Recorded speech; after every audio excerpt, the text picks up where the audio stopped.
நம் ஆண்டவர் இயேசு கிறிஸ்துவின் நாமத்தினால் மகிழ்ச்சியும் சமாதானமும் நம் அனைவரோடும் இருப்பதாக.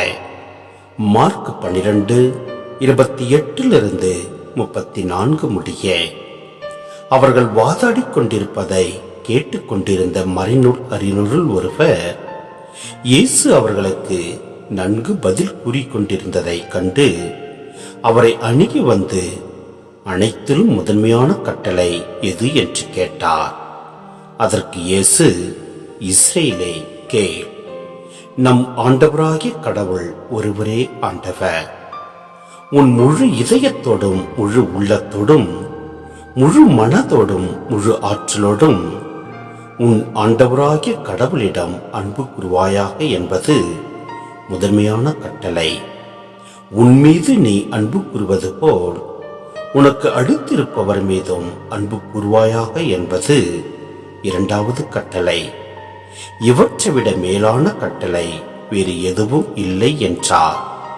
அதற்கு மறைநூல் அறிஞர் அவரிடம், நன்று போதகரே, கடவுள் ஒருவரே, அவரை தவிர வேறு ஒரு கடவுள் இல்லை என்று நீர் கூறியது உண்மையே.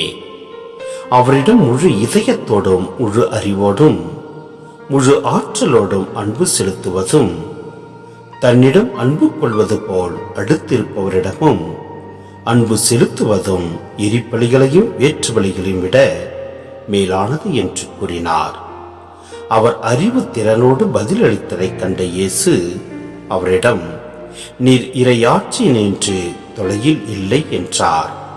அதன்பின் எவரும் அவரிடம் எதையும் கேட்க துணியவில்லை.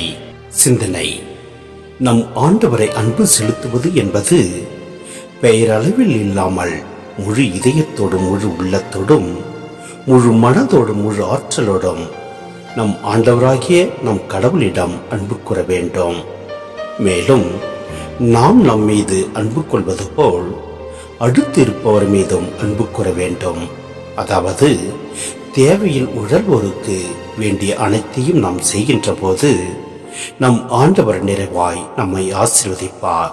இந்த தவ காலத்தில் நம் ஆண்டவரை அறிந்து முழு இதயத்தோடும் முழு அறிவோடும் முழு ஆற்றலோடும் அன்பு செலுத்துவோம். எல்லாமல்ல இறைவன் நம்மை நிறைவாய் ஆசீர்வதிப்பார். ஆமேன்.